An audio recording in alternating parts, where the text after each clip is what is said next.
Tressés, naturels, lissés, teintés, les cheveux crépus et frisés sont l'objet de toutes les attentions. En France, les salons de coiffure afro se multiplient. Mais les coiffeurs sont-ils bien formés? Dans les salons afro, c'est le plus souvent le règne de l'apprentissage sur le tas. Et pour cause, le brevet professionnel obligatoire prépare surtout à travailler sur du cheveu européen. C'est pour pallier ce manque que l'école Olilor a été créée en 2014. Pour sa deuxième rentrée, l'école accueille près de 70 élèves. Aujourd'hui, la plupart des coiffeurs improvisent et ils vivent avec les moyens du bord. Donc, c'est pour arrêter, on va dire, ce phénomène-là, on a créé cette école pour qu'on dise aujourd'hui, le coiffeur, c'est celui qui coiffe tout type de cheveux, peu importe le client qui rentrera dans ce salon, qui soit habilité à le coiffer. Ici, on prépare au CAP, au brevet professionnel. Il y a aussi des stages de perfectionnement. Des cours théoriques, mais surtout pratiques, avec une spécificité. Les élèves acquièrent des connaissances sur cheveux européens et cheveux crépus.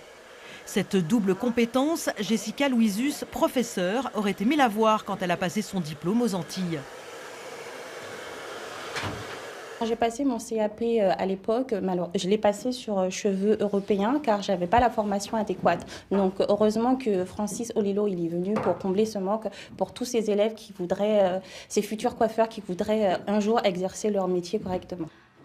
L'école respecte le programme de l'éducation nationale avec toutes les options comme la permanente. C'est une technique qu'il faut maîtriser parce que c'est une épreuve à l'examen. La plupart des élèves n'ont qu'un seul but, ouvrir un jour leur propre salon. C'est le cas d'Olivia. Elle a obtenu son CAP en Martinique et veut obtenir son brevet professionnel. Elle cherchait une formation polyvalente. On peut faire la coiffure européenne comme afro, parce que 95% des écoles en France peuvent faire que les Européens. Et c'est pour ça que je cherche, ce que j'ai recherché, je l'ai trouvé. Malheureusement, pour l'instant, l'école Olilor n'est pas subventionnée. Les élèves sont obligés de financer leurs études grâce à des stages rémunérés. Cela pourrait bien changer. Un groupe de professionnels de la coiffure réclame une formation qualifiante et reconnue pour les cheveux frisés et crépus. Une formation qui corresponde à la demande, celle de la diversité de la société française.